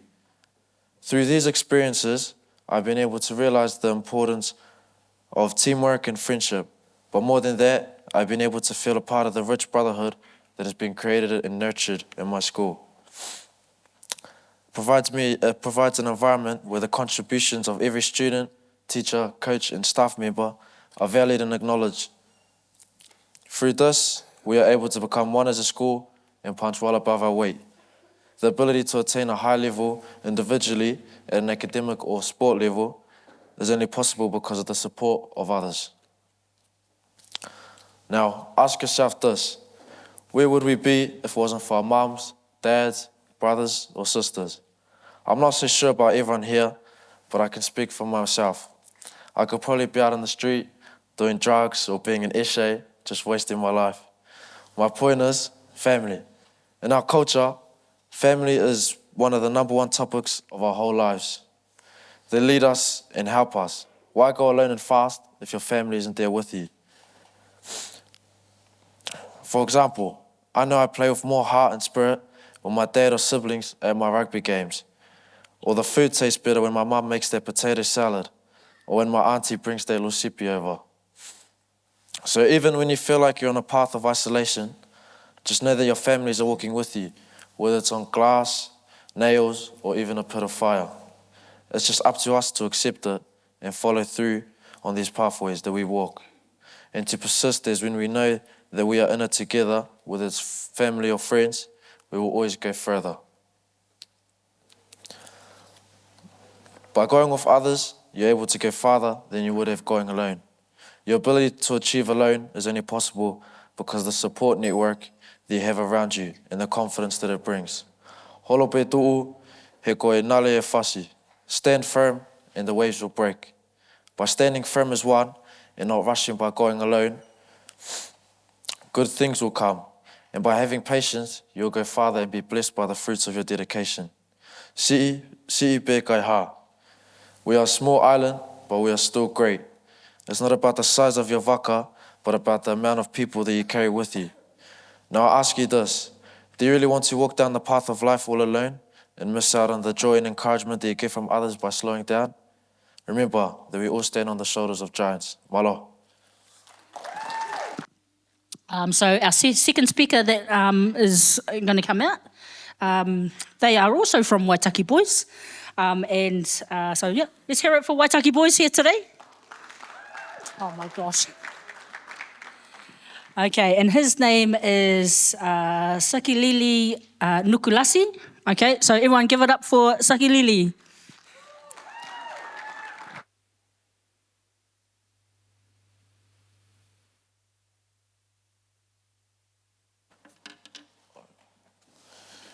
Ta alofa koutou katoa, toko ingoa ko sukilele whilinga alofa no kulasi. A se tamatāne tuvalu, au ia kaunga e Waitaki Boys High School. Ta alofa, kia rana, te kona Māori, Pulavinaka, and warm Pacific greetings to you all. My name is Sukilele Whilinga alofa no kulasi. I was born and raised in South Auckland and moved to South Island, the real South. Proud son of the island of Tuvalu, and I currently attend Waitaki Boys High School. Oh, you guys probably heard this a lot today. If you want to go fast, go alone. If you want to go far, go together. Picture the world we live in, where we keep things to ourselves and keep our goals to ourselves, because the others will laugh at you for what you have set out for yourself. You intend to reach your goals fast so you can have the last laugh at the end.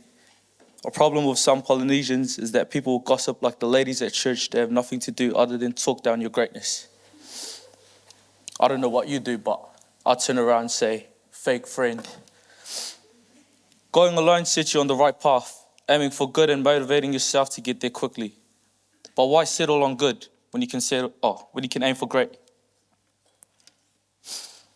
Some say that doing themselves is a more efficient way on the path to success. But surely that can't be right. I want you to think about this. What is the village without its people? What is a whale without a family? What is the state of origin without Queensland? Or, certainly, what is the Pasifika Voices competition without the voice of the Pasifika youth? The answer for all these questions is nothing.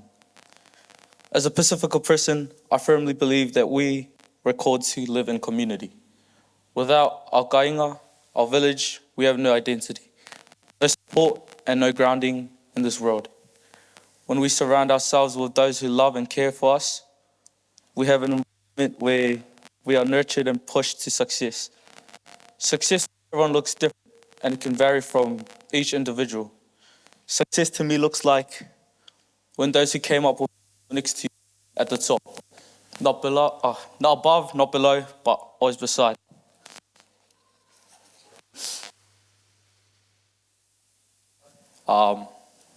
It takes a village to raise a child. A saying very similar to the topic today. You are the child, and this village can be friends, family, or the Pasifika community and town. There are many Pasifika people that we look up to. Say for rugby, I don't know about everyone, but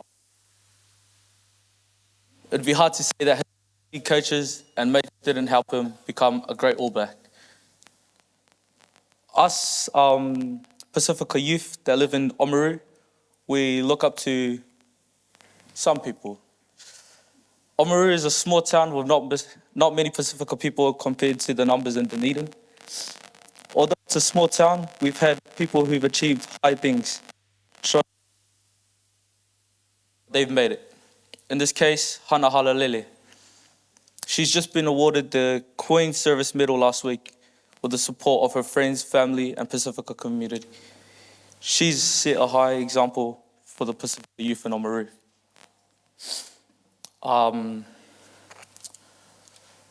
The bus analogy. You are the driver of the bus, and there are passengers in the bus who add value to your life or goal. If they don't add value, then kick them out. Similar to removing the dead weight. All of you are resilient people. I'm talking to the ones who actually came up and talked. And negativity doesn't mix with resilient people. So chill with other resilient people. This might sound like a dumb end video, but I can assure you not. I'd like to leave you with a question. So think about this. Who are you taking on your bus and who are you kicking off? Thank you. So everyone have a seat. Okay, so I'm going to introduce you back to our judges that are going to take the podium to do the honour. So here's Catherine Dick and Tiari Makanisi.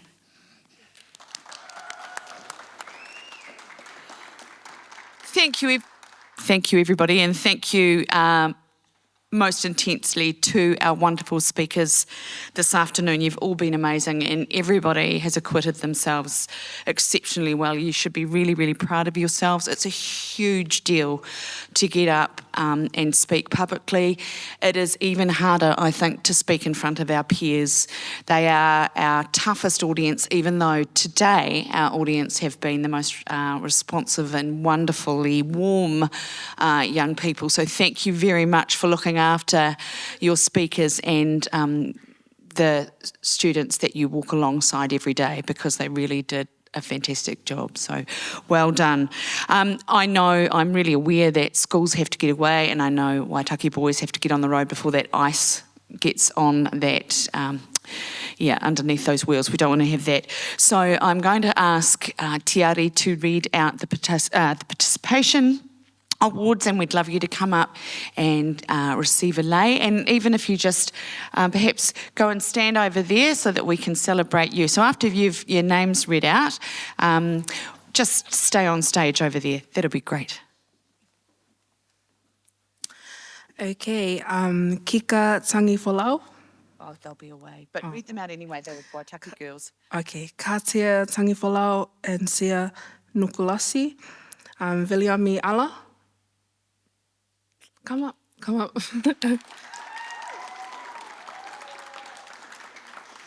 Samuel Batchelor.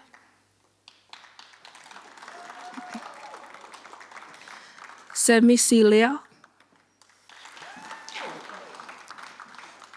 Sukilele Nukulasi. Tiana Elisara.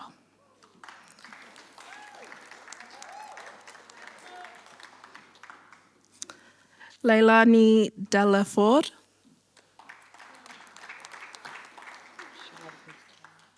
Tanya Moe Ono.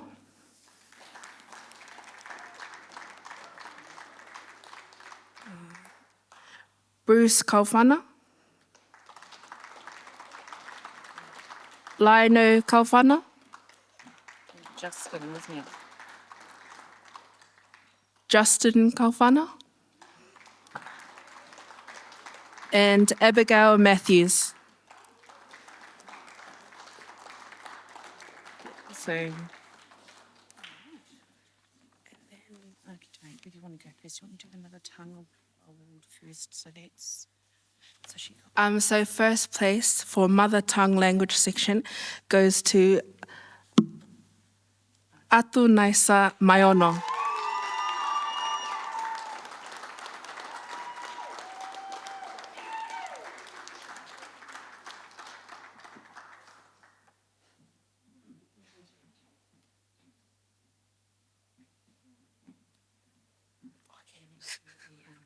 Junior?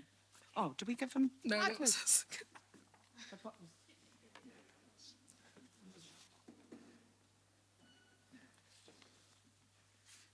to say so? Oh, okay, so that's no, that's not. We don't need that one because she's getting first. You're gonna do. Do you want me to read? Okay. In the junior section, in third place, Fern Iakopo.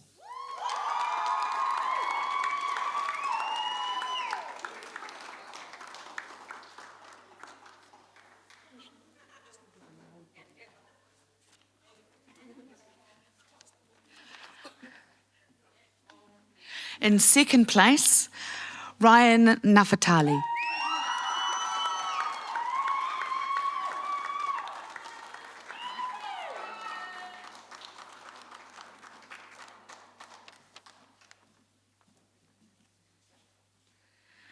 And in first place, and quite a clear winner, Tima Tudria.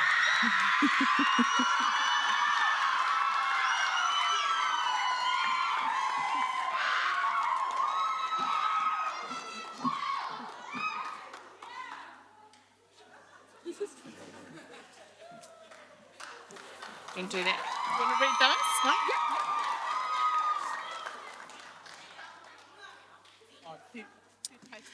Okay, so third place senior section goes to Noah Fifita.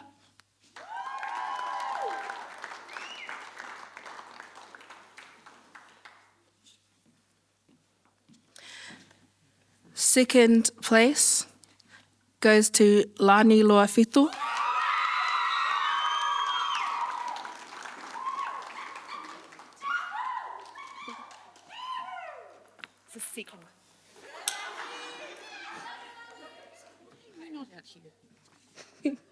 Good job.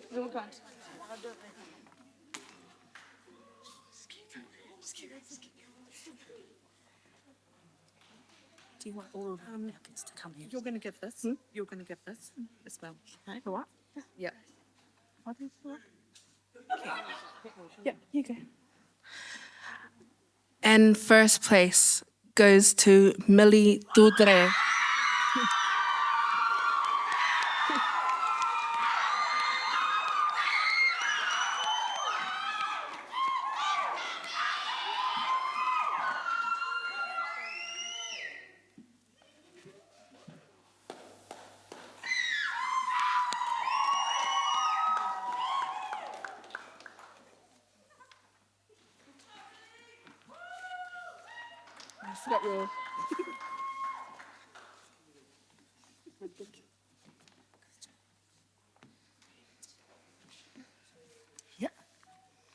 All right, look at that. Look at all of our inspiration for the future, everybody.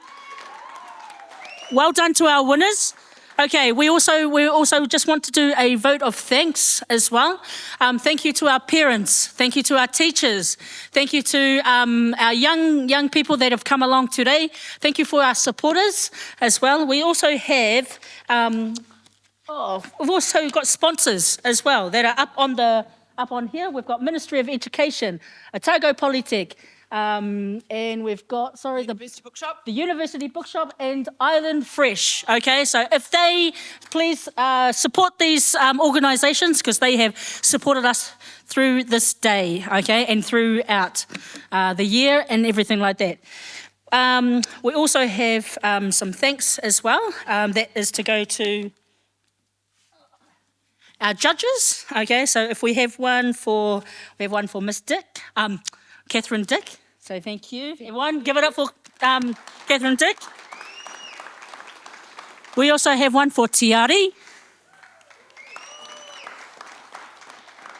Okay, and there's one for Julie Anderson that we will get to her. And also we would like to do a big thank you to Pip Laufiso for organising our judges as well and for being there for us. So thank you, Pip.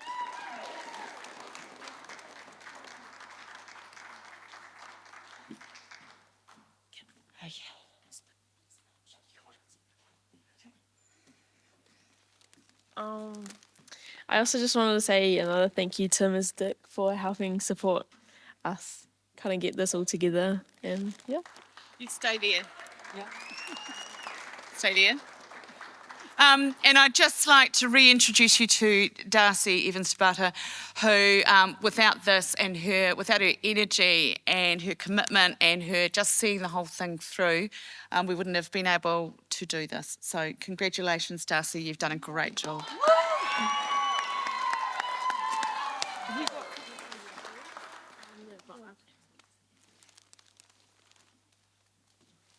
Sorry. Whawhai atu ka matolosi ko ngā ko te nuka haunio nei ke oe whakawalahi ke tau matolosi e tau tangata i nea hau ke whangahauta kupuhana. Whalatio ke oe whakawalahi ke he Kim.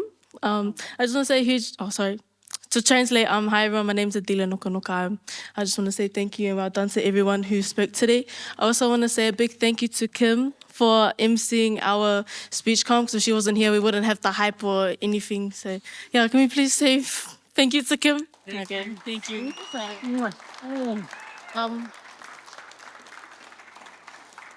Not finished. Latani ke oe whakalahi ke Darcy Evans-Tabata whoki ne talonga hai tonga hoa ana ne tausa latani to mene latani flata momoa ke anono so latama tau tame ke whangahau tō kupuhana. So I just want to say thank you so much. A big thank you to Darcy for organising this, because if she hadn't, you guys wouldn't have speeches to watch, and these lovely kids wouldn't have a place to voice their opinion. So just say thank you to Darcy. Come up, please. Okay. Okay, thank you. All right, thank you guys. And yeah, I just want to thank Darcy as well, because she was like messaging me like, and I'm just like, it'll be fine. And it was, because look at this. We've achieved so much today because of Darcy. Mr. Shields, come down as well. Sure can. Also, we've got just one more person to thank, and it is Eugene Shields. So Eugene, can you come down and receive your gift, please? Everyone give it up for Mr. Shields, if you guys don't. Mr. Shields. He's been support for our Pasifika students as well. So he has, a big part of this day as well.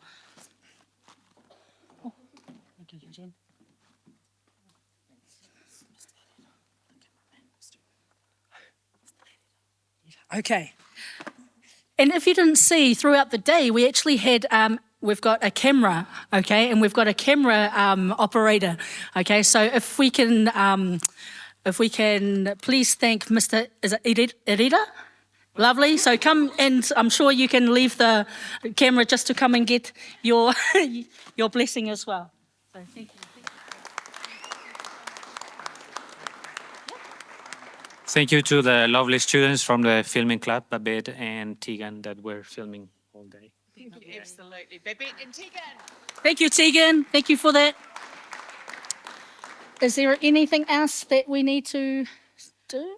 Just that, for those of teachers who are still here, and for you guys as well, Mr. Herrera and his team from the Media Lab, the Otago Girls, will have your speech on film if you need it for assessment, but also if you need it just to show your whānau, and just for prosperity and to love for all time, because it is an amazing thing that you have done today, and you should look back at it in time with great pleasure at the wonderful achievements. So well done. And thank you, Mr. Elliott. Lovely. Lovely. What we might do, before that, can we just, let's do a word of prayer for closing. So if I can get one of the girls to come down and do the word of prayer, then go for it. Like, take photos, do what you need to do, because this is a proud moment for our parents, our schools, and our communities. So we'll just get our closing prayer.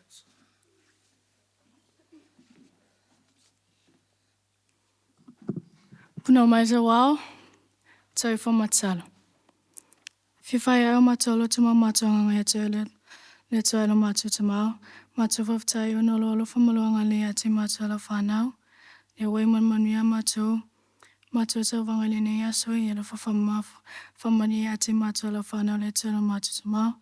Le tu alo matu te mao, we si o whiola matu tui. Fwoi atu a matu a inga. I alo wha pui matu. A mātou I arunga wala tere wawe, I alu whapui mlawe e ate mātou la whanau le tūna mātou tamau. Le tūna mātou tamau. I alu whawhamanu I wawhi mātou whātasi mai le nea so le tūna mātou tamau. Sinau tarapupole ala le tūna sofa Yesu. Amen. Thank you. And let's just finish it off. Mili, mili, mili, mili. Patia, patia, rua pati. Toto wha. Rua pati, chihu! Chihu! Thank you, Maro.